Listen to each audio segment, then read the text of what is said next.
Arratsaldeon, muy buenas tardes a todas y a todos, y hoy especialmente bienvenidos porque con lo desapacible que está el día, la verdad es que ver este aforo prácticamente lleno pues es absolutamente gratificante, que no excesivo, porque de lo excesivo y del exceso vamos a hablar a lo largo de esta sesión. En concreto vamos a hablar sobre una obra que lleva por título, la tienen aquí detrás, Teoría del exceso. Nos acompaña Jesús Camarero, que es autor de Teoría del exceso, pero además es catedrático de la UPV, ha enseñado literatura comparada, literatura francesa y crítica literaria. Jesús Camarero ha escrito numerosos ensayos y publicaciones, y hay algo que no dice Jesús Camarero en ninguna de las reseñas de su currículum, pero que yo que le conozco lo voy a añadir, y es que Jesús enseña desde lo que publica, desde lo que practica, y desde lo que cuenta a tener pensamiento crítico. Eso en la época en la que vivimos, donde nos cuesta muchísimo pensar, donde nos cuesta tener criterios sobre muchos temas, donde, como comentábamos el lunes pasado, si alguno de los que están aquí asistieron, es muy fácil que nos coloquen un bulo, porque están a la orden del día. Pues bueno, para que no nos los coloquen, para saber pensar, el pensamiento crítico es importantísimo. Jesús nos va a ayudar hoy con sus opiniones a elaborar un poquito mejor, a trabajar un poquito mejor nuestro pensamiento y además hacerlo con espíritu crítico. Teoría del exceso es un ensayo que fue premio Celia Amorós de ensayo en castellano. Yo leí el libro hace ya unos cuantos meses y la verdad es que obliga a muchas reflexiones, algunas las vamos a intentar compartir Jesús y yo a lo largo de esta sesión. Les voy a leer una cita que yo creo que resume muy bien las páginas de este ensayo. Dice Jesús en esta obra: es una época en la que abunda el desencanto y la incertidumbre, a pesar del aumento del bienestar material y de la proliferación de los medios y recursos materiales, o precisamente a causa de su extrema proliferación.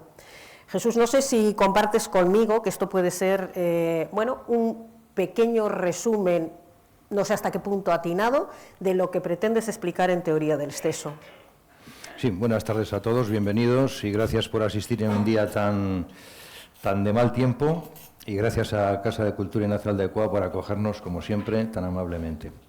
Por supuesto, Raquel, la cita que acabas de leer es un resumen, una síntesis muy buena, muy bien escogida del mensaje que lleva el libro dentro, ¿no? Esta mañana en la radio hablábamos un poquito de este tema, vistas las circunstancias actuales del mundo que ahora estamos viviendo. Estamos viviendo una época inesperadamente, nadie habría podido imaginar hace 10 años que íbamos a estar en esta situación actual. Hay días que se comenta que va a haber una guerra mundial, el mundo está a patas arriba, hay un desorden en todos los ámbitos, desde lo económico fundamentalmente hasta lo político, y bueno, casualidad que en este momento pues ha sido publicado este libro, La tecnología. Excesiva también, muy excesiva. Que no cabe. Este libro, que lleva una trayectoria de 10 años detrás, de muchos estudios, de mucha reflexión, de mucha observación también, de muchas vivencias. Hoy día, con la instantaneidad de la televisión, pues podría bastar ver la televisión para ver en qué realidad nos movemos, sumamente compleja, controvertida, difícil de asumir en algunos momentos. Y este ensayo, que surgió con esta idea de la excesividad, de lo excesivo, que yo había detectado como un síntoma transversal, general, dentro de nuestra sociedad occidental, pues claro, este ensayo no se puede aplicar al centro de África o a ciertas partes del mundo donde la gente está pasando enfermedad y necesidad y hambre, evidentemente. Este libro se refiere a un síndrome que está ocurriendo desde hace ya mucho tiempo, desde el siglo XX, en nuestra zona de hábitat de confort en el mundo, que es el mundo occidental, concretamente el mundo europeo y estadounidense.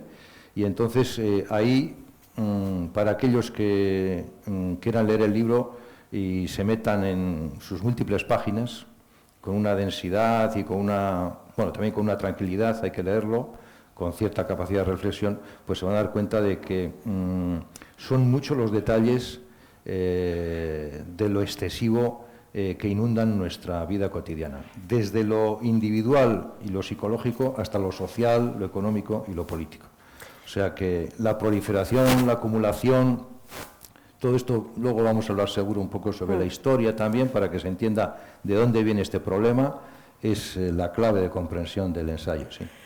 Lo has desvelado un poco, pero sí me gustaría profundizar en qué te lleva hace 10 años a pensar en que te ves de alguna manera obligado a escribir, y si me permites la expresión, en algunos párrafos parece que está escrito con las tripas directamente, ¿no? ¿Por qué teoría del exceso? ¿Qué es lo que te empuja a llegar a esta obra? Bueno, por una parte, como yo soy un profesor de perfil más bien investigador, a nivel de máster y doctorado en la Universidad del País Vasco, pues he tenido que leer muchos ensayos de tipo psicología, filosofía, fenomenología, sociología, ciencia política, porque todo eso era un complemento obligado para explicar metodología crítica, ciencias humanas y demás. Entonces yo llevo muchísimos años familiarizado con todo este tipo de obras en las que constantemente se está haciendo una reflexión sobre la realidad del mundo a todos los niveles. Y luego, por otra parte, bueno, pues como ciudadano normal, que está preocupado por la realidad, en la universidad, pues también no solo nos preocupan las clases y los exámenes, no solo, sino también, y a veces sobre todo, pues la realidad social en la que están nuestros estudiantes, en la que está la propia universidad, la ciudad en la que está la universidad, y de ahí surge un poquito estas preocupaciones, estos conceptos que van evolucionando, como tecnocracia, hiperproducción, que pueden sonar un poco extraños en el vocabulario normal, cotidiano, habitual, pero que definen un poco en qué mundo nos movemos, y que luego seguro que vamos a hablar de ello para explicar un poco en qué consisten esos conceptos. Una década para llegar a esta conclusión, a esta teoría del exceso, supongo que te ha obligado a revisar conceptualmente, incluso por todo esto que estás comentando, la obra en muchísimas ocasiones. De cuando tú piensas en abrir este debate, teoría del exceso, a cuando le pones el punto final a la obra, ¿cómo hemos cambiado en esto de la teoría del exceso?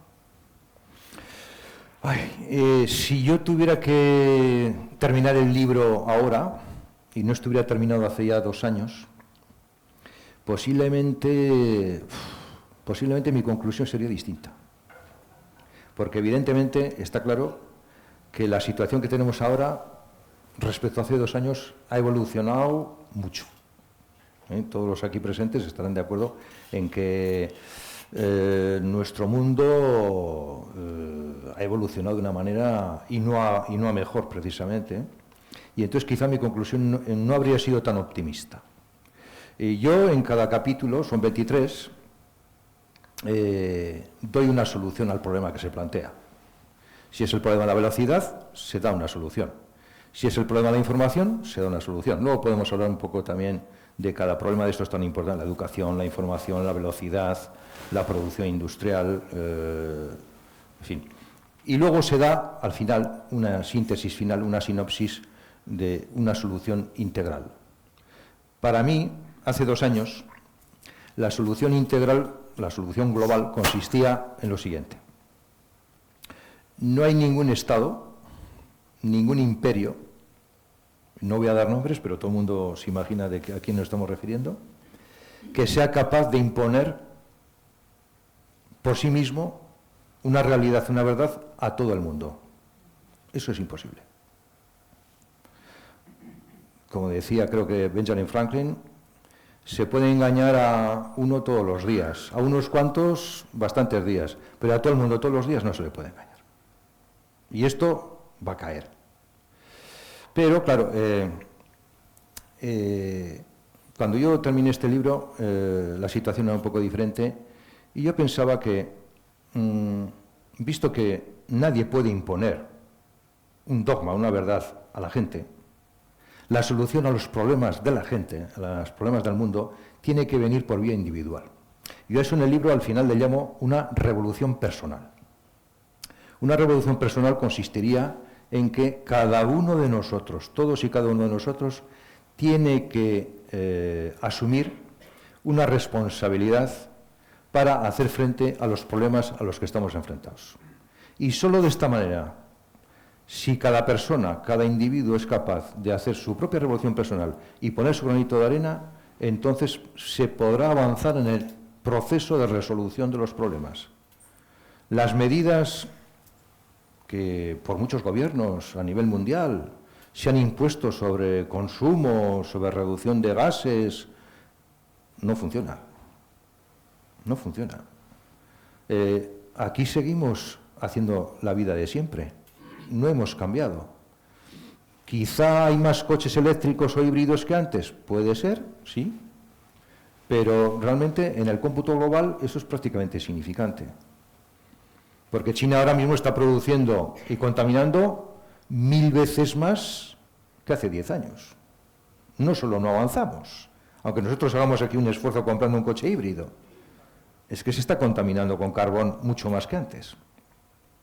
Entonces yo, después de darle muchas vueltas, hace 2 años yo llegué a esa conclusión, que la solución era a nivel individual, bueno, un poco dentro de lo que es la línea filosófica en la que yo me muevo, que es el humanismo y el europeísmo, ¿no?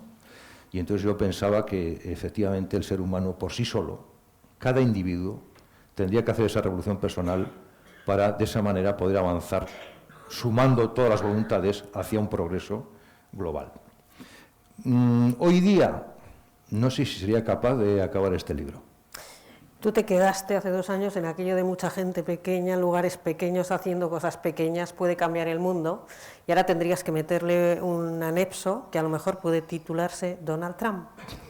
Bueno, o va por ahí no la quería cosa. yo entrar en nombres, pero evidentemente la dinámica en la que estamos ahora es una dinámica absolutamente incomprensible, de una gran complejidad.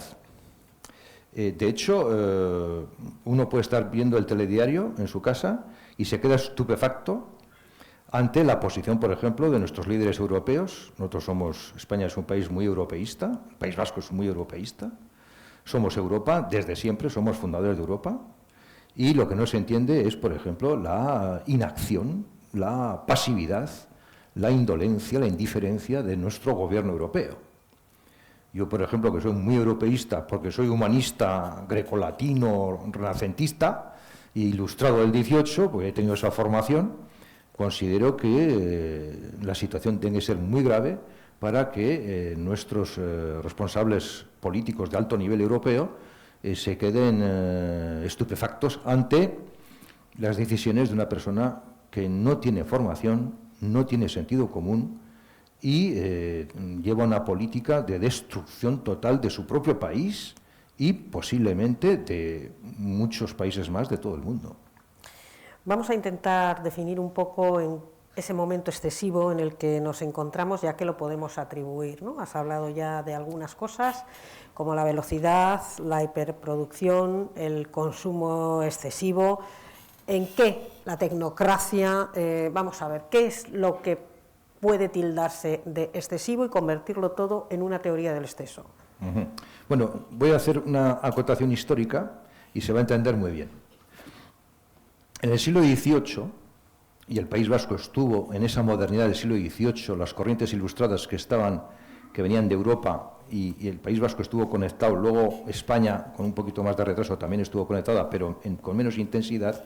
El siglo XVIII la Ilustración creó, los filósofos ilustrados crearon un modelo de sociedad porque consideraban que en aquella época, hacia mitad, 1750 o por ahí, consideraban que el mundo, la sociedad, había evolucionado ya hacia un estadio bastante importante y que había que establecer unas nuevas leyes, unas normas, un protocolo para ver el mundo hacia dónde podía ir. Por eso surge la enciclopedia de Chambers, la enciclopedia francesa, etcétera, etcétera. Porque se cree que ya se tienen los conocimientos suficientes, el mundo ha avanzado, ha progresado lo suficiente, y entonces se dice, bueno, a partir de ahora ya sabemos que tenemos que progresar, que el progreso es lo que nos va a hacer libres, modernos, vamos a crear la modernidad, y el mundo, bueno, la sociedad civilizada, entiéndase, va a progresar infinitamente. Incluso Rousseau, el gran filósofo del siglo XVIII francés, decía que el hombre tiene que intentar llegar a la perfectibilidad. Fijaos lo que decía, llegar a la perfección de las cosas. Bueno, pues esto que era como una especie de profecía, una especie de utopía, que se creó en el siglo XVIII, que luego el siglo XIX, si sabéis un poquito de historia, veréis que se desarrolla perfectamente la industrialización, se pasa del artesanado a la industria, luego aparece la ciencia y la tecnología desarrolladas. A finales del siglo XIX hay un avance científico y tecnológico impresionante. Y en el siglo XX, que para mí es un siglo extrañísimo, es el siglo en el que hemos nacido, yo creo que todos los que estamos aquí, es un siglo paradójico, porque se inventa medicamentos, se es capaz ya de resucitar a la gente que ha fallecido en un accidente de tráfico. En el año 94, por resonancia magnética, se puede ver el cerebro vivo, cómo funciona por dentro. Pero ojo, es que al mismo tiempo, el siglo XX, se ha asesinado a millones de personas, como nunca se había hecho antes en la historia de la humanidad. Es un siglo incomprensible. Es decir, esto que se había creado, esta idea de progreso, de modernidad, de perfectibilidad en el siglo XVIII, en el siglo XX ya nos enfrenta a una gran contradicción. Hemos desplegado una cantidad de medios tecnológicos capaces de provocar guerras de grandes matanzas, de una gran aniquilación. Al mismo tiempo que ese progreso científico también ayuda a salvar vidas. Y no sabemos muy bien cómo resolver esa paradoja, esa contradicción. Y ahora llega el siglo XXI. Y en el siglo XXI, que llevamos poquito, pero fijaos cómo vamos, empezamos no el 2000, sino el 2001, el 11S, con las torres de Nueva York, los atentados, miles de personas muertas, en un atentado que no tiene ninguna posibilidad de explicación. Las carnicerías nazis, los hornos crematorios, los campos de concentración, era ya un atentado contra la propia humanidad, ejecutado por personas de gran preparación y formación académica y técnica. Fijaos qué contradicción, como decía Rousseau en 1750, ¿el avance de las letras y las ciencias es bueno para la humanidad? Todos responderíamos que sí, pero ahí dentro hay un problema, que según el uso que se le dé, puede ser bueno o malo el resultado. Eso está claro. Hace falta un enfoque ético, moral, para saber qué es lo que hay que hacer y en qué dirección hay que actuar.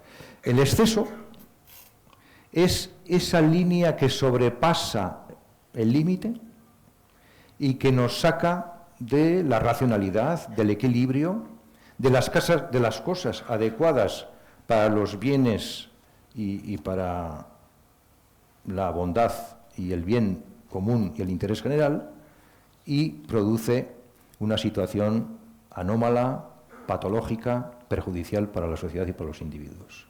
Ese es un poco el origen, la evolución, si veis un poco en la historia rápidamente contado, cómo es ese gran proyecto ilustrado que, por ejemplo, para el filósofo alemán Habermas está inacabado en el sentido de que es imperfecto, de que no ha evolucionado bien y sobre todo que se ha hecho un uso equivocado de él. Entonces, la excesividad, la teoría del exceso, lo que trata de estudiar, analizar o reflexionar es sobre en qué puntos nos hemos desviado del proyecto ético, del proyecto de la modernidad, del progreso correcto y por intereses siempre espurios, materiales, interesados, hemos desviado ese proyecto inicial que era bueno y hemos estropeado el proyecto en su integridad. ¿Y en qué puntos nos hemos desviado? Pues básicamente en el punto en el que alguien ha pensado que lo más importante era lo material, el bien inmediato, la rentabilidad, la producción, el beneficio. Capitalismo, estás definiendo el capitalismo. Yo hablo en el libro de hipercapitalismo, de hiperproducción.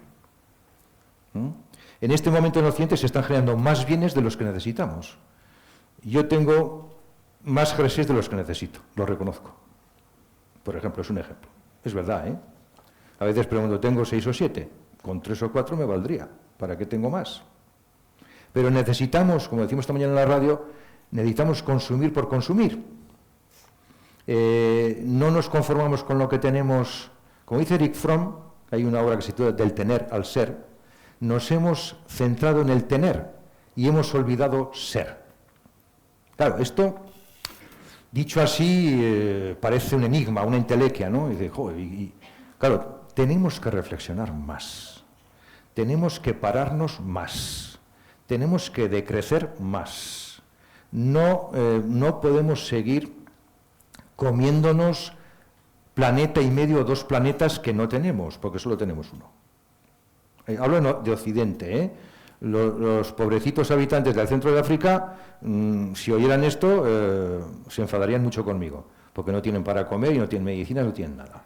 Pero estamos hablando de una concentración del poder económico en una zona del mundo, vamos a decirlo así, que el otro día oía que el 1% de la población española tiene el 25% de la riqueza. Y nos llaman mundo desarrollado, además. Claro, desarrollado, ¿qué quiere decir? Solo en lo material, solo en el interés, solo en el beneficio. Nos hemos dejado, en el camino de esta historia pequeña que he contado antes desde la instrucción del siglo XVIII, nos hemos dejado el ser humano, la entidad humana, la identidad. ¿Quiénes somos? ¿Para qué vivimos la vida? ¿Para qué estamos aquí? Alguien diría, bueno, los escritores de Crelia, de la Asociación de Creadores Literarios de Álava, ¿para qué pierden tiempo escribiendo sus obras? Hombre, pues es una esperanza. Para que el mundo siga teniendo ilusión, creatividad, fantasía, imaginación, y aunque sea ruinoso escribir hoy día, porque es verdad que se lee más que antes, se publican más libros que antes, nunca ha habido tantas editoriales en España, nunca ha habido tantos escritores y gente que escribe muy bien, nunca, estamos en un renacimiento cultural y literario y artístico impresionante, pero tenemos que dejar de lado lo material. Hay la teoría de Jacques Latouche, por ejemplo, sobre el decrecimiento, que algunos interpretan mal diciendo, bueno, es que, ¿qué queréis? ¿Que vayamos a la Edad Media otra vez a ser pobres y a comer mal y a mal vestir y a pasar frío? No, el decrecimiento no es eso. El decrecimiento es regular el consumo para hacerlo adecuado a las necesidades. Nada más. Y ahí, vuelvo a mi solución global de síntesis final del libro, cada uno tiene que saber lo que necesita. Cada uno sabe lo que necesita. Yo, por ejemplo, no como mucho. Bueno, hay gente que come más, pues cada uno que coma lo que cree que tiene que comer. Pero no de una manera excesiva, como se comentaba esta mañana en la radio, que la gente, vamos a los restaurantes con unos menús de alto nivel, de alto precio, nos ponen un menú enorme, con una cantidad de comida enorme, que la mitad de los comensales somos incapaces de comer. Ahí tenemos el exceso. Es un ejemplito muy sencillo. Podemos hablar de educación, podemos hablar de velocidad, podemos hablar de muchas cosas. De información también me gustaría hablar, visto que tú eres periodista. Vamos a hablar.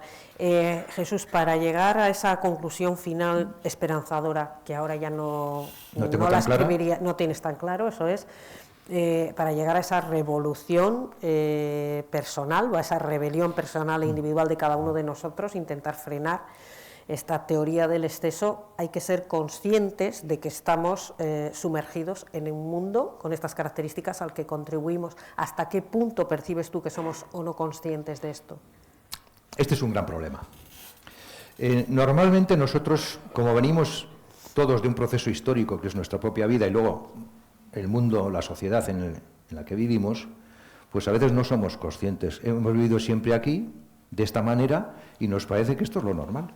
Claro, es difícil reflexionar, pararse y decir, bueno, realmente yo soy quien soy, estoy donde estoy, esto funciona así, esto tiene que ser así, o hay que plantearse otras cosas. hay que vivir de otra manera, tengo que cambiar. Esto es un problema muy serio, muy gordo para toda persona individual, un hombre, una mujer, que en un momento de su vida se para. Todos hemos hecho esta autorreflexión, esta autognosis, que dirían los griegos, de decir, bueno, lo que estoy haciendo, ¿lo estoy haciendo bien? ¿Mi vida va bien? ¿Estoy actuando correctamente con los ideales que tengo yo para mi vida, para mi familia, para mi sociedad, para mi trabajo? Claro, esto es la pregunta que hace Raquel es una pregunta brutal, bestial, porque nos pone en cuestión. Porque si yo he vivido siempre así, ¿cómo voy a cambiar ahora? Por eso, las enfermedades mentales en este siglo han aumentado exponencialmente en España. Somos líderes europeos en consumo de ansiolíticos y antidepresivos.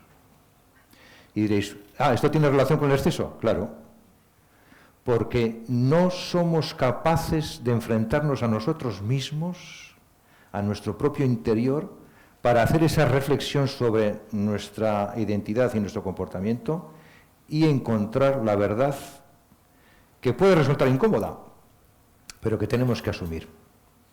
Bien sea por no poder acceder al interior, porque tenemos un bloqueo emocional, irracional, o bien porque no nos atrevemos a dar un paso adelante, eso provoca una inestabilidad psíquica.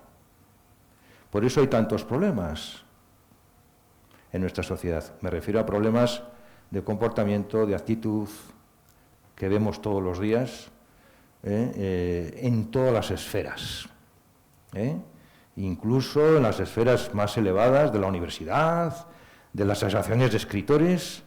En todos los sitios hay una enorme complejidad que viene de que no estamos asumiendo reflexivamente los niveles que nuestra sociedad está adquiriendo en cuanto a velocidad, producción, perfección, requerimientos.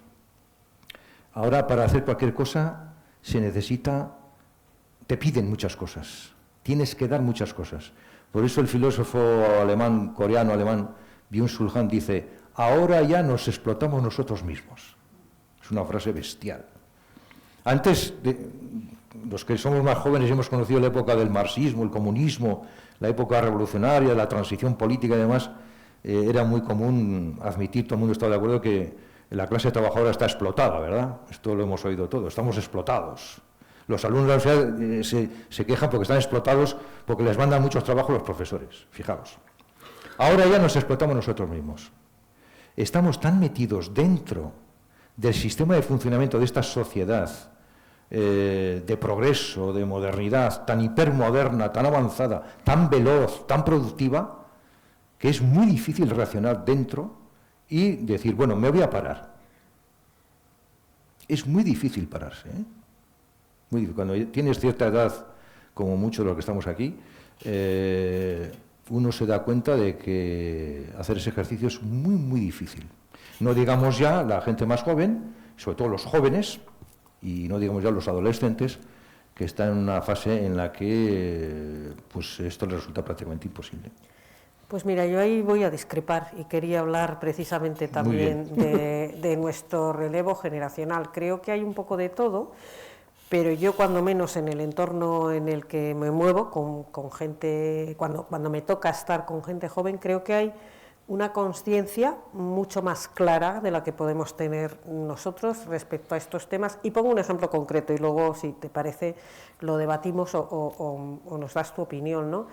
El consumo de ropa, por ejemplo, ¿no? Yo estoy rodeada de chicos y sobre todo chicas que primero utilizan ropa usada, les gusta la ropa vintage, pero segundo, cuando compran ropa que no es usada, se fijan muchísimo en las etiquetas de la ropa, que es algo que yo no he hecho jamás. O sea, tienen, no digo que sean todos, pero un compromiso con el futuro más arraigado que nosotros. Pero tú seguramente no estás de acuerdo con esto. ¿O? No, sí. Bueno, hay, evidentemente, cuando hablamos en estos términos, las generalizaciones sí, no son se malas.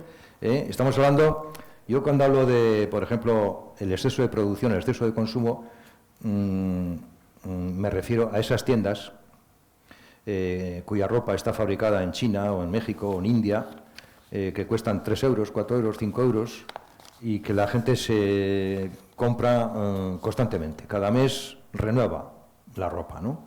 Y luego la deja tirada, olvidada, y esa ropa no se recicla. Esa ropa luego contamina.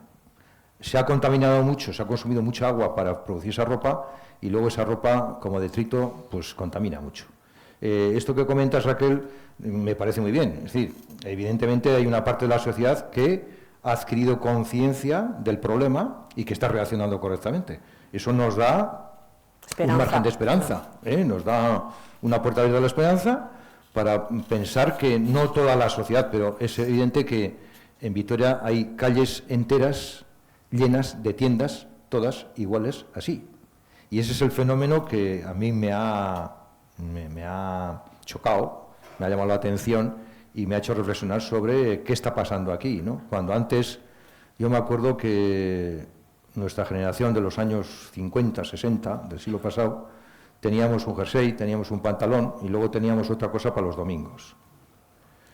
El calzado, bueno, pues cosa parecida.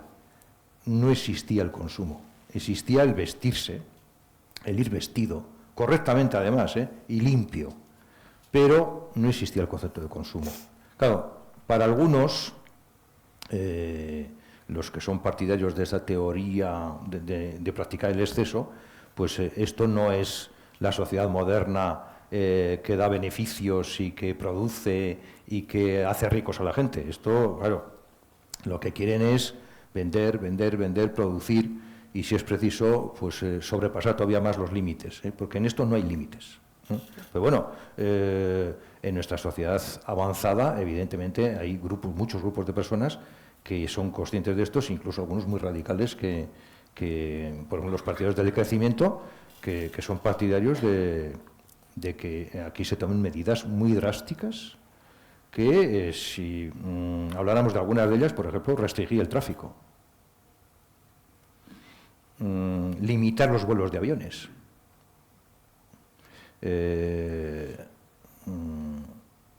esto, ahora la gente dice, y entonces ya no me voy de vacaciones. Fijaos cómo nos pone en cuestión el replanteamiento de nuestro modo de vida, cuando nos planteamos el problema de la excesividad. Eres especialmente crítico, y yo cuando leía el ensayo digo, me está tocando las narices un poco, Jesús, tanto meterse con los medios de comunicación y sus aportaciones a esta teoría del exceso.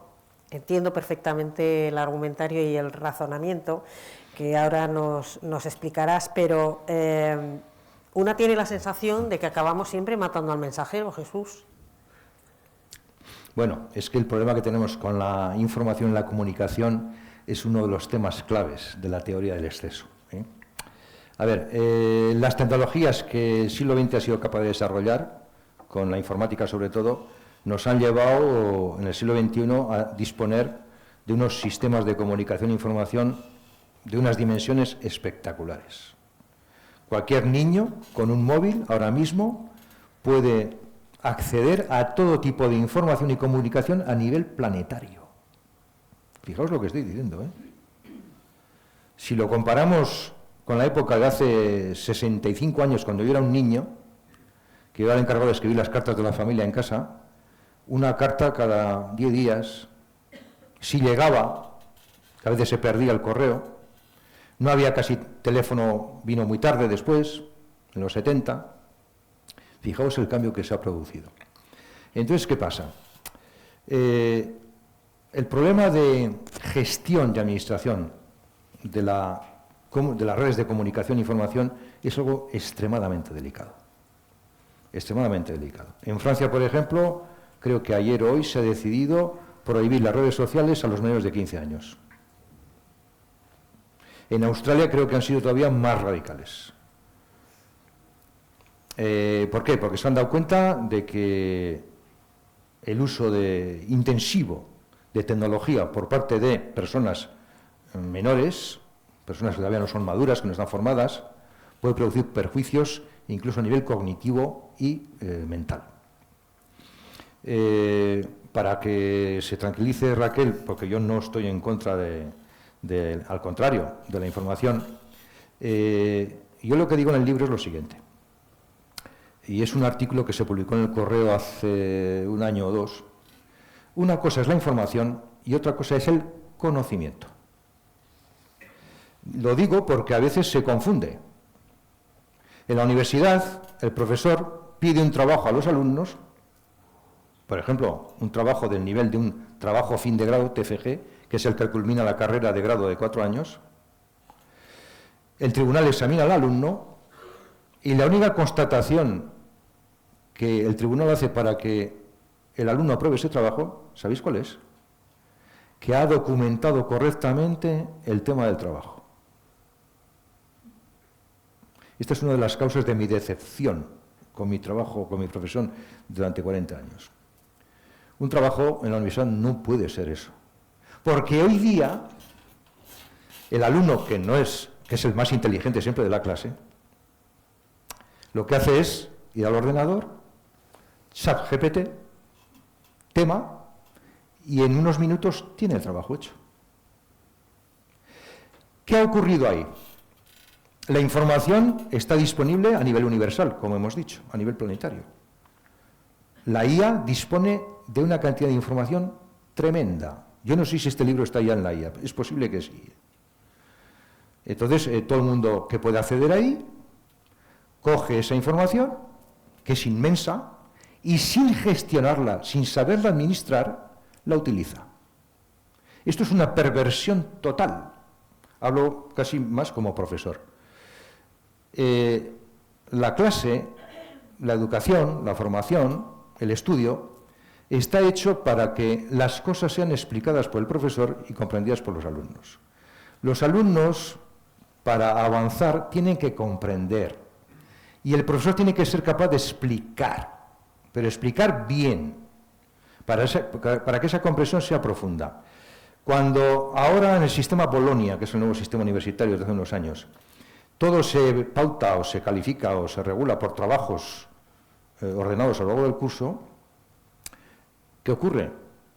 Que si eso se realiza por medio de la máquina y de las herramientas digitales, de la IA, el conocimiento es cero.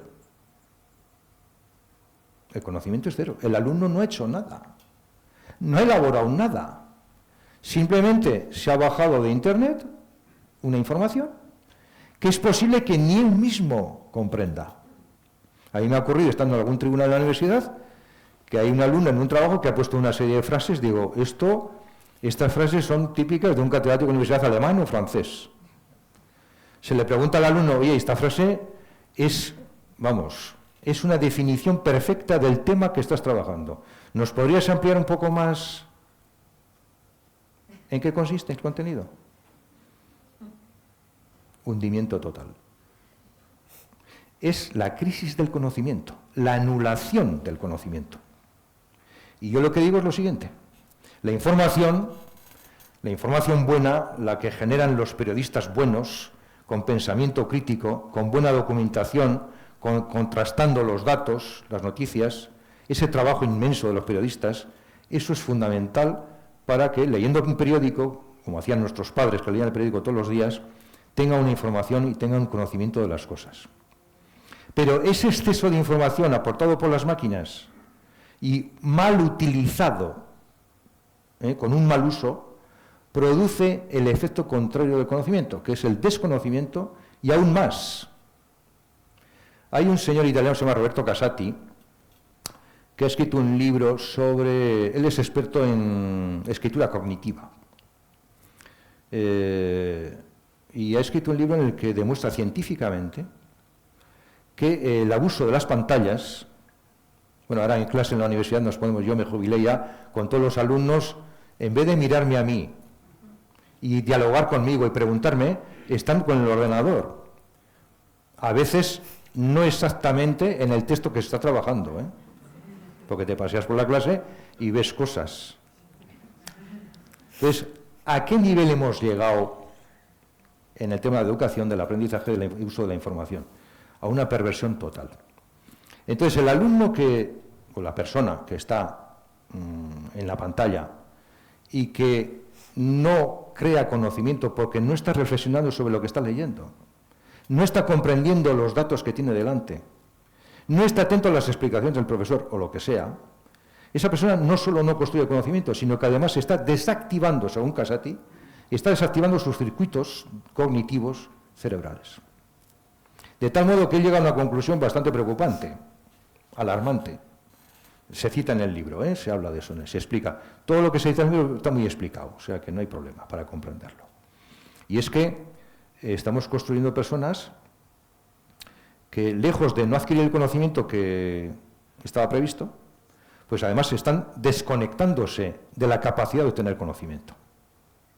Esto realmente es una contrarrevolución muy preocupante y por eso pues ha habido una época en que se ha digitalizado mucho la enseñanza, la educación, y ahora, por ejemplo, los países nórdicos han vuelto a la escritura, a la lectura y a los textos de papel.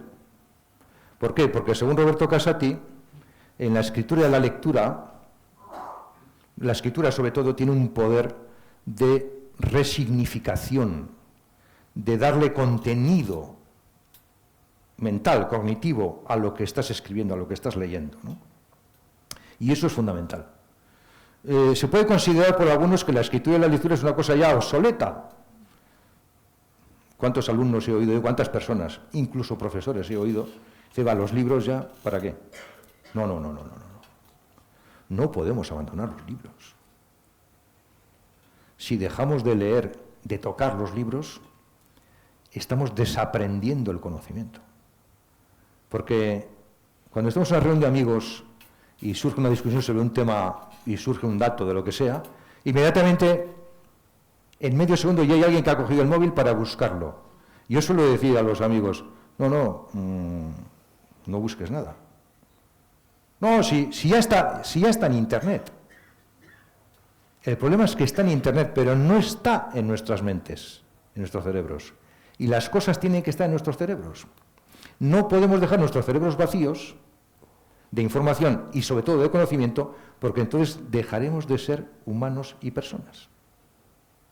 Y no podremos cumplir con nuestras funciones en el mundo, en la sociedad.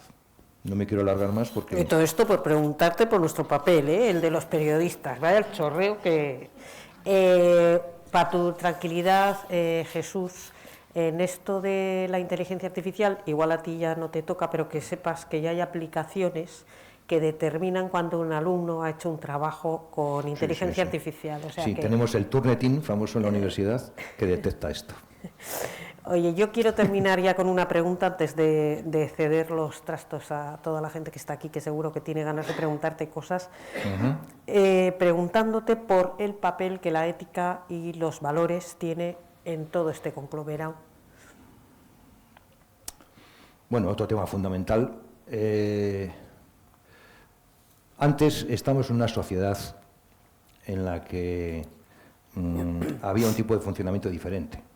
Sobre todo los que tenéis cierta edad, habéis vivido la época de la dictadura, del franquismo, incluso de la guerra, sabréis perfectamente que en nuestro país y en Europa y en el mundo antes se funcionaba de otra manera distinta. ¿A qué se llama funcionar de una manera distinta en el mundo? Pues a tener unos valores diferentes. En 1888, un filósofo muy famoso, pero muy difícil, que es Friedrich Nietzsche, dice que se está produciendo una transvaloración de los valores. Una expresión así un poco rara. Eso quiere decir que a finales del siglo XIX él se está dando cuenta, anticipadamente, de que hay unos valores que están transmutando, que están cambiando, que se están transformando, que o bien desaparecen unos valores y aparecen otros, o bien una serie de valores que eran de una manera, cambian y son de otra manera. Claro, esto históricamente y desde un punto de vista antropológico es normal. El ser humano avanza, progresa, se transforma, Nosotros no somos iguales que nuestros abuelos. Válgame Dios, hay una diferencia no de 30 años, de siglos. Nuestros abuelos que vivían en el campo antes de la guerra civil, es que no se puede ni imaginar qué mundo era aquel. Yo he conocido un poquito ese mundo, muy de pequeño, y la verdad es que no tiene nada que ver con el mundo actual. Bien, los valores que había antes venían de un mundo tradicional, antiguo, imbuido por la religión, por las clases sociales dirigentes. Era un mundo que estaba regido, que funcionaba de una manera muy distinta a la actual. Antes había unas clases dirigentes y luego las clases populares. Yo eso en Vitoria lo he conocido. En los años 60 ibas por la calle y toda la gente nos conocíamos prácticamente en Vitoria, y nos saludábamos. Y se veía que había un sector popular y luego había una élite ahí, dirigente, que no era muy visible. Hoy día esto no es así. Ahora lo que hay es una clase media enorme. Hay una clase baja, ahí, no tan grande como antes, y hay una élite que sigue siendo prácticamente igual o más, pero sobre todo hay una clase media enorme. Hablamos a nivel social. A nivel político, ¿qué voy a decir? El cambio que se ha producido en nuestro país ha sido espectacular, revolucionario e incluso modélico. Los que hemos conocido la época de la dictadura, y estamos ahora en una democracia asentada, la verdad es que el proceso histórico ha sido espectacular.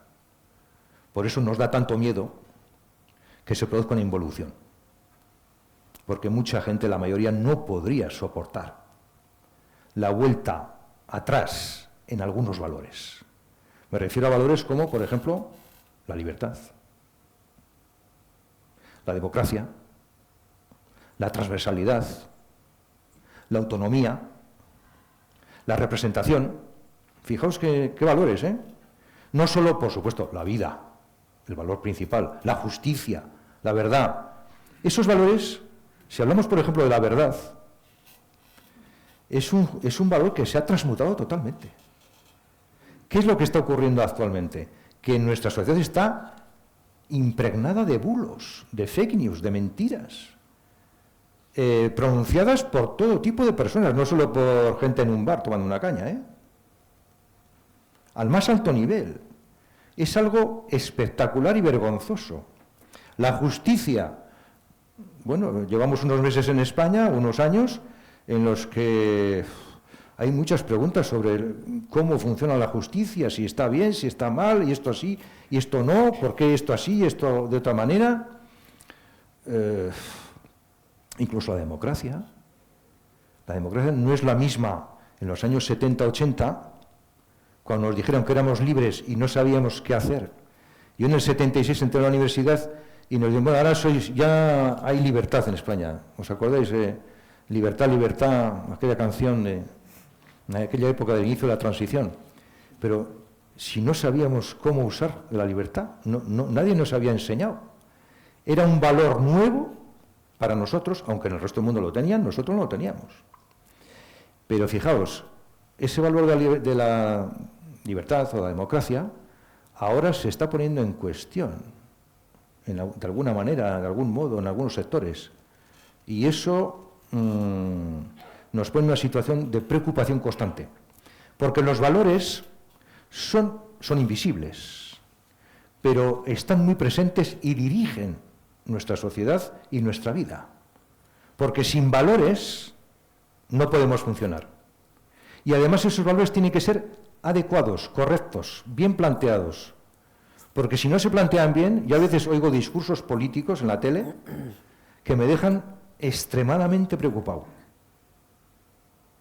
No voy a decir nombres, pero me dejan extremadamente preocupado porque ¿cómo puede ser una persona que habla ante millones de personas con esa irresponsabilidad en relación con un valor tan importante como puede ser, ¿qué voy a decir?, la misma democracia, la misma libertad, la misma justicia, que son valores fundamentales? Bueno, todos tenemos derecho a tomar una caña en el bar de al lado. Esto es un valor. Es decir, el valor de elegir qué quiero hacer dentro de un rato. con unos amigos. Pero es que hay valores fundamentales que deben ser preservados a toda costa. Y yo lo que veo, no sé si estaréis de acuerdo conmigo o no, lo que veo es que muchos días, muy a menudo, están puestos sistemáticamente en cuestión. Pero bueno, si queréis preguntar algo o concretar algo, pues estamos... Si queréis, efectivamente, si tenéis alguna cuestión, como siempre, levantamos la mano, os acercamos un micrófono y podéis lanzar vuestras preguntas. Sí, ahora mismo le acercan el micro por allí detrás.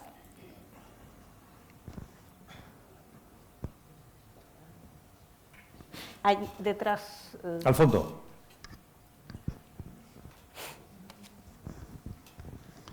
Has utilizado mucho la palabra consumo y realmente el consumo es consecuencia del modelo capitalista en el que vivimos.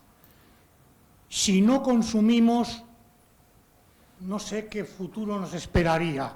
Hay que pensar que el modelo capitalista nos obliga a consumir permanentemente y nos obliga a cambiar, en este caso, por ejemplo, nos obliga a cambiar de coche cada 5 años. Y si no cambiamos de coche, las empresas productoras pues no existirían. Y si no existirían, ¿viviríamos? Esa es la pregunta. Es decir, el consumo, ¿cómo lo controlamos? ¿Cómo controlamos el sistema capitalista, que es producto de esto, el origen del consumo, ¿no? Bueno... Sí, está claro. A ver, el consumo es algo natural, es algo necesario, es algo normal. Una persona necesita comer y si no tiene eso que quiere comer, lo tiene que comprar. Y se lo tiene que comprar a aquella persona que lo tiene. Es un intercambio. Esto es la economía básica que existe desde la época primitiva del ser humano, de la humanidad. Esto no tiene ningún problema. Antes me he referido a que todos, cuando hablaba de la solución global, esa que propongo yo de la revolución personal, yo hablaba de lo siguiente, de que cada persona tiene que saber lo que necesita. Esto tiene que ver con el consumo. Es decir, el consumo adecuado, correcto, equilibrado, está bien. Es lo que permite a otros que trabajen para producir ese bien que otro va a comprar. Y que se distribuya la riqueza, los bienes, y que toda la sociedad pueda vivir correctamente. Esto no tiene ningún problema. El problema es el hiperconsumo, el consumo excesivo, el consumir por consumir. Es decir, comprar, necesitar, consumir algo que no necesito. Yo por eso antes decía que la solución esta global, individual, psicológica de la revolución personal pasa por que cada uno haga su autorreflexión para saber qué es lo que él necesita para vivir. Y ahí es donde está definido el consumo tal como tiene que estar. Evidentemente, en nuestro mundo actual el consumo está absolutamente disparado, es un hiperconsumo, es un consumo patológico. Hay personas que no deberían consumir tanto, hay personas, sin embargo, que están necesitadas de cosas porque otros consumen demasiado y no llega para ellas. Esto es un profundo desequilibrio. Claro, es muy complejo llegar a regular esto. Se puede hacer por una orden ministerial, por un decreto de un dirigente político, con una firma. No, yo creo que no, porque la gente seguiría haciendo lo mismo, visto que el mercado es libre y estamos en un mundo evidentemente capitalista, que no quiere decir que eso sea peyorativo. El capital quiere decir que por los bienes se paga y hay una rentabilidad, hay un beneficio, nada más. El hipercapitalismo, ese sí es el problema. El que trata de vendernos todo aquello que no necesitamos. Responsabilidad individual, una vez más. Antes se llamaba así, ¿no? La ética individual, la responsabilidad individual. Yo le llamo una revolución personal, visto el problema que tenemos que reaccionar contra eso. Pero es evidentemente muy complejo porque a nivel social, global, nacional o internacional, esto es cómo parar el mundo. Es que enseguida la gente te dice, bueno, es que no vamos a morir de hambre si dejamos de producir y de consumir. No, se trata de consumir y de producir equilibradamente, de acuerdo con las necesidades. ¿Más preguntas? Bien, pero eso es muy difícil, porque realmente producimos infinitamente más que lo que consumimos. Es imposible. Es que ¿Hay un desequilibrio? Llegar a ningún equilibrio, porque lógicamente el mundo capitalista está... Acérquese el micro, por favor, que si no, no le escuchamos bien. Acérquese el micro, que no le escuchamos bien aquí. Ahora, perdón, que lógicamente producimos infinitamente más que lo que consumimos. Luego, el problema no está en llegar a un equilibrio en mi consumo, el problema está en la producción que tenemos mundial. Y ese es el problema. ¿Cómo se controla la producción? Si, como tú bien has dicho, en China se produce ahora infinitamente más que hace 4 años. El problema es que todo se produce en China. ¿Consumimos más? No, consumimos lo mismo o parecido, vamos. Ahora mismo en Vitoria el polígono de Gamarra está vacío. Las fábricas están vacías, no se produce. La producción se ha llevado a China, se ha externalizado, se ha deslocalizado, se ha globalizado. ¿Qué es lo que ocurre? Que ahora el dinero que antes era de 3 bancos americanos, ahora es de 5 bancos chinos. La gran cantidad de capital que hay en la mayor acumulación de capital del mundo, ¿no? ¿Por qué? Porque se ha llevado toda la producción allí. Hemos cometido un error, porque los que hemos conocido Vitoria de hace muchos años, sabemos que en los 60-70, Vitoria, como Euskadi, como España en general, como Europa en general, ha sido una zona del mundo en la que se ha producido, ha habido riqueza, ha habido progreso, pero en este momento hay una decadencia, una ruina total. ¿Por qué? Porque en un momento dado apareció un modelo económico diferente de hiperproducción, de hiperconsumo, que ha inundado nuestro mercado, nuestra vida, pero que no se fabrica aquí, que no se produce aquí. Por lo tanto, la riqueza no está aquí, está allí. Entonces, una causa del desequilibrio, concretamente, esta, la deslocalización. Ahora aparece un nuevo término, relocalizar. Bueno, a menudas horas. ¿Ahora vamos a traer de China todo lo que hemos llevado allí? ¿Cómo lo hacemos? ¿Cómo desmontamos este tinglao de globalización que hemos montado para beneficio de las grandes empresas, por supuesto, que fabrican todo allí, a bajos precios, explotando a la gente en India, en México, en China, me da igual, y que luego aquí se vende con grandes beneficios mucho mayores que antes? Ese es el desequilibrio. Pongo ese ejemplo para que se vea bien claro en qué consiste cuando hablamos de desequilibrio y este problema del exceso. De ahí viene también el exceso de, claro, como es más barato producir, producimos más, vendemos más y tenemos mayor beneficio. Pero claro, ni necesitamos todos esos bienes, que me perdonen la población china de Vitoria, pero los bazares chinos están llenos de cosas que nadie necesita. Sinceramente. ¿Más preguntas? Sí, mire, yo quería preguntar si no tiene que ver todo esto del consumo excesivo con la muerte de las religiones, con la muerte de Dios y que el hombre se ha erigido como su propio Dios. Entonces, todo lo que desea lo tiene que consumir inmediatamente. No dejes para mañana lo que puedas hacer hoy, ¿no? Viaja, cómprate lo que te apetezca, porque el mañana igual no existe. ¿No tiene que ver todo esto con la muerte de las religiones y de Dios? Hay un libro de Peter Watson que se llama El mundo sin Dios o algo así, que habla precisamente de esto. Es un volumen así de gordo, donde explica muy bien todo esto. Efectivamente, en España, por ejemplo, de los años 60, 70 hacia acá, se ha producido un proceso de laicización tremendo. Ahora las iglesias están vacías, salvo para básicamente los funerales. Es así de triste esto.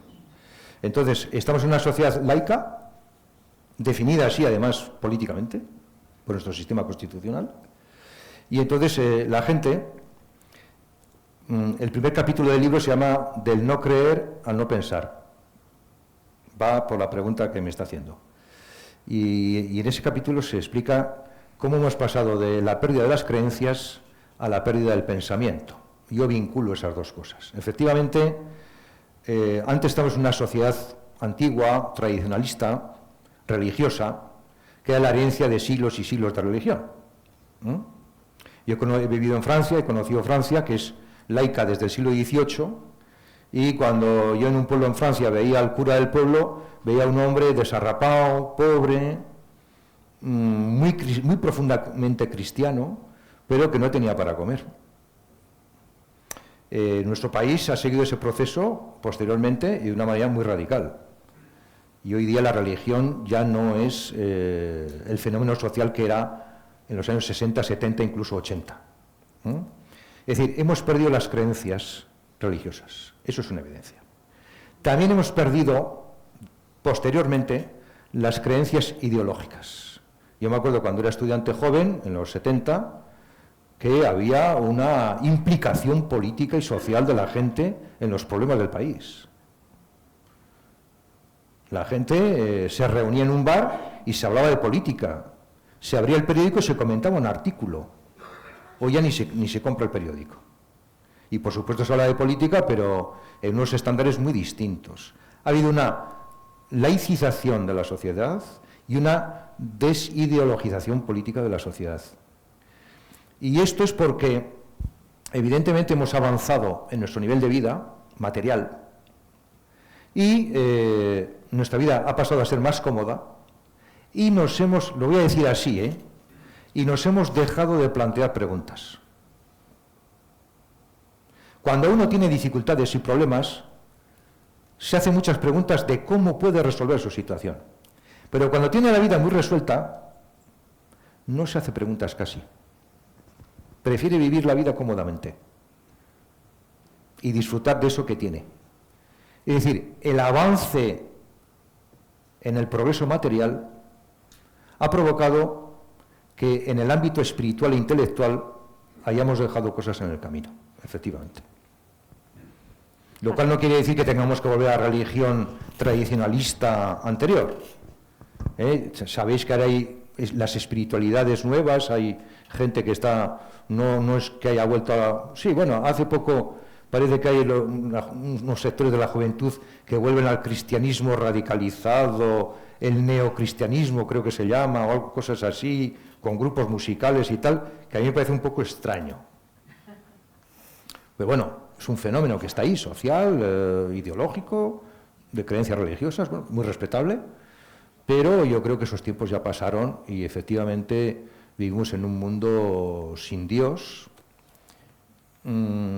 porque tenemos más conocimientos que antes, la sociedad tiene más formación, disponemos de más bienes materiales, vivimos mucho mejor y por lo tanto se ha establecido en la sociedad la idea de que Dios no es tan necesario, que la religión no es tan necesaria. Lo dejo ahí como problema. No está mal dejado. ¿Alguna cosa más? Sí, aquí delante.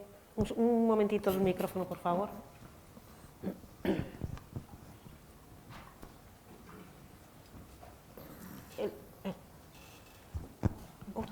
Sí. Hola, muy buenas tardes. Ante todo, muchísimas gracias por la gran exposición que has hecho, porque creo que has dicho tantas cosas en poco tiempo que me ha parecido una clase magistral. Algo que no leí hace poco tiempo, que falta precisamente en las universidades. Ya no hay clases magistrales. Correcto. Pero yo a lo que iba es lo siguiente. No voy a hablar de consumo, pero está relacionado con él. Es al hiperconsumo de las pantallas y teléfonos digitales o móviles, como se les llama, que hoy día hay en la sociedad. Y sobre todo a nivel de los adolescentes, que es actualmente brutal. Está llegando a lo que llaman algo relacionado con el suicidio.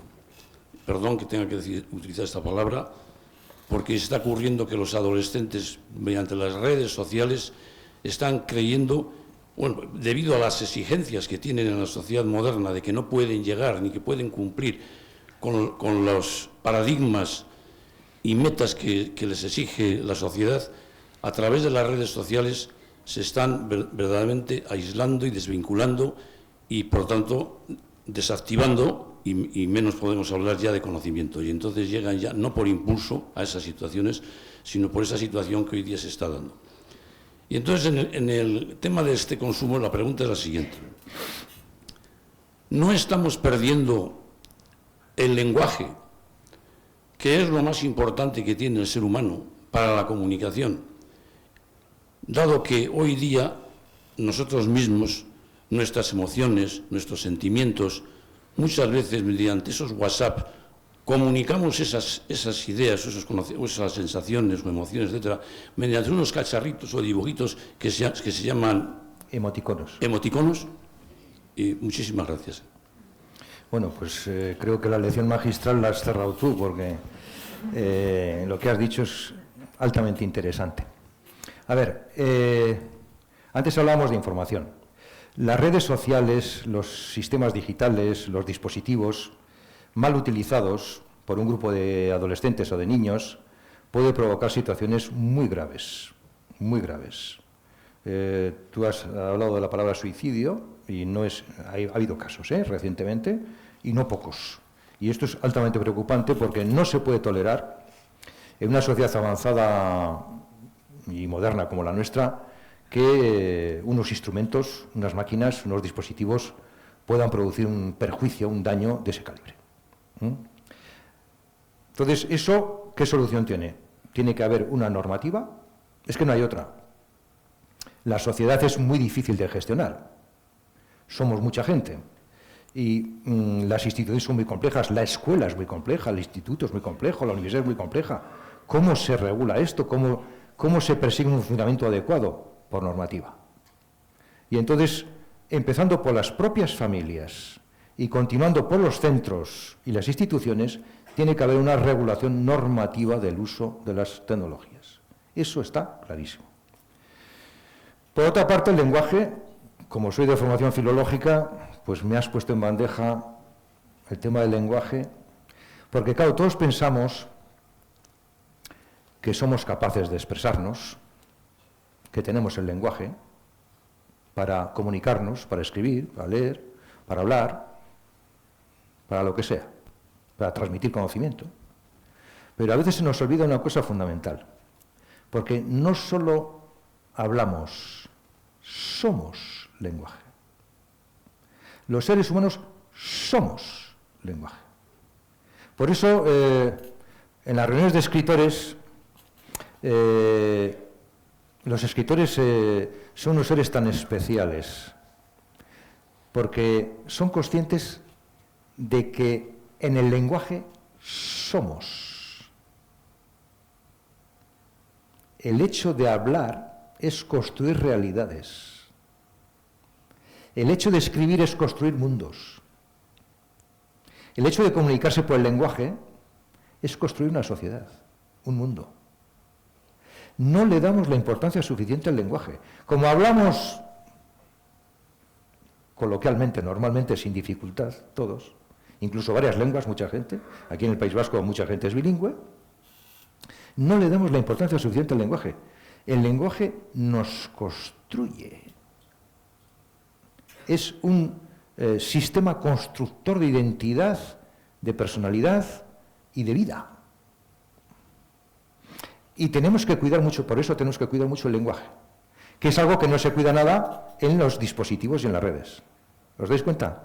El lenguaje es lo de menos, porque eso no es lo que importa.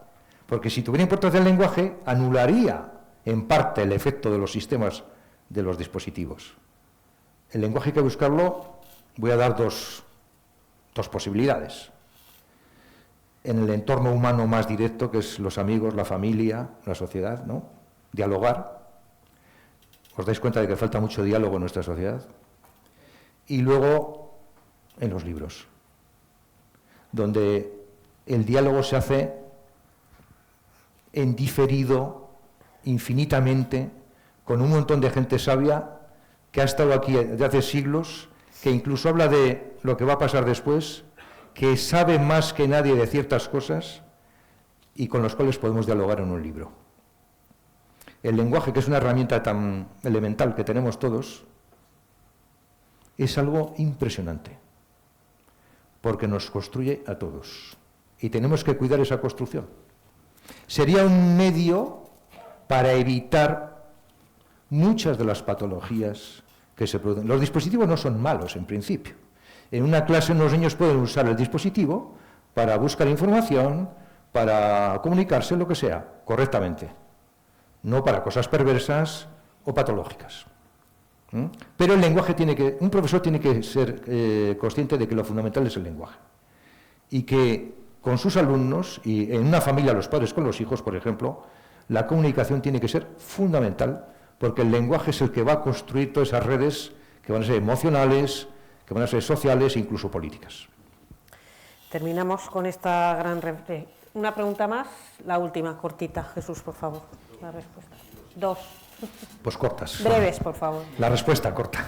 Ay, pues perdón por llegar al último momento. Muchísimas gracias, Jesús. Yo te había conocido, precisamente tú te ibas de la universidad cuando yo llegaba, soy también filóloga y nos dices el lenguaje nos construye, nos hace personas, etimológicamente, persona, ¿no? Si recordamos la etimología, está ahí en la raíz del ser humano, pues la palabra, ¿no? Persona, personare, hablar, para sonar de alguna manera.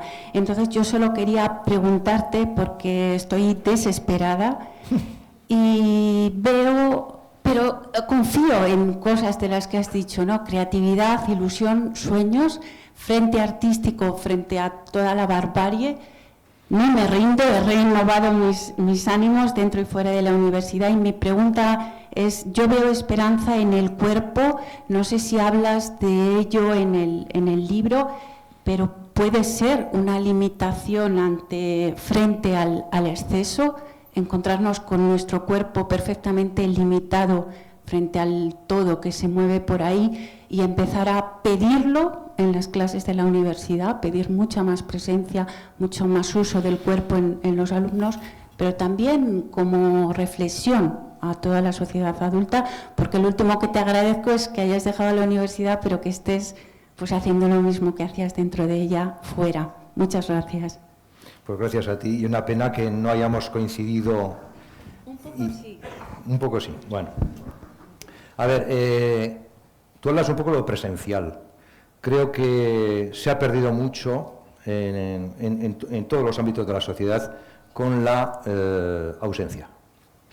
Así de claro. Hoy, por ejemplo, los trenes no funcionan, pues vaya usted a casa y teletrabaje. No. Nosotros tuvimos la experiencia de la pandemia de COVID en clases telemáticas. Fue un fracaso absoluto, total. Un año entero perdido. La presencia asegura la transmisión del conocimiento. Así de claro. Hablas del cuerpo. A ver, el cuerpo es una inteligencia de por sí.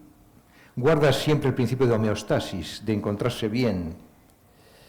Yo lo que no entiendo es gente que no asiste a trabajar o no asiste a clase cuando se encuentra bien. Si se encuentra mal, evidentemente tiene que estar en casa, pero si se encuentra bien, no hay nada que justifique la ausencia.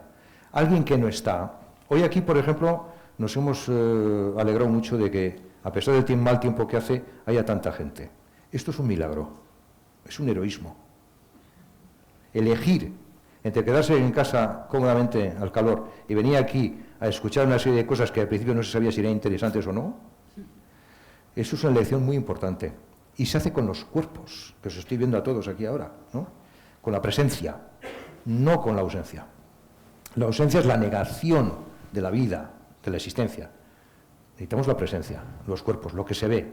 Y luego ya el lenguaje que sale del cuerpo, es generado por el cuerpo, porque la mente está dentro del cuerpo y es la que genera el lenguaje. Vamos a la última. Sí, bueno, buenas tardes y muchas gracias por la presentación que nos has hecho, que ha sido muy interesante, la verdad. Yo simplemente quería vincular la teoría del exceso con una frase que seguramente hemos oído todos, no sé si correcta o incorrectamente vinculada a la Agenda 2030, y que se resume en no tendrás nada y serás feliz.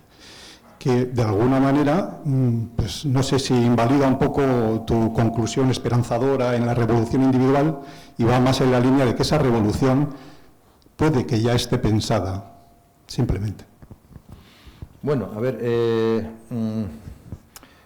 hay que interpretar un poco a veces las cosas, ¿no? Esa frase que has dicho tú está muy bien, lo que pasa es que hay que interpretarla en sus justos términos. Es decir, tenemos que reducir, decrecer, acomodar, reequilibrar. Yo Yo creo que la solución va por ahí, no con medidas contundentes y radicales, porque las sociedades no se pueden, en francés se dice bouleverser, conmocionar de una manera tan brutal, porque los resultados pueden ser caóticos y la gente puede reaccionar de una manera inesperada, confusa, incluso contraria a los intereses generales.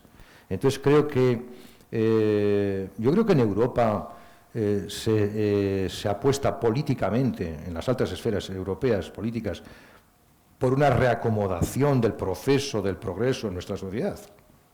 Lo que pasa es que últimamente han intervenido elementos extraños, que son los nuevos imperialismos, tenía que decirlo, los nuevos imperialismos, Estados Unidos, de siempre, ahora China, el nuevo imperio muy destacado, y Rusia, que pretende también, y que están alterando lo que había supuesto una evolución, un progreso en lo que es el sistema político mundial, ¿no? en la geopolítica que se llama ahora, ¿no?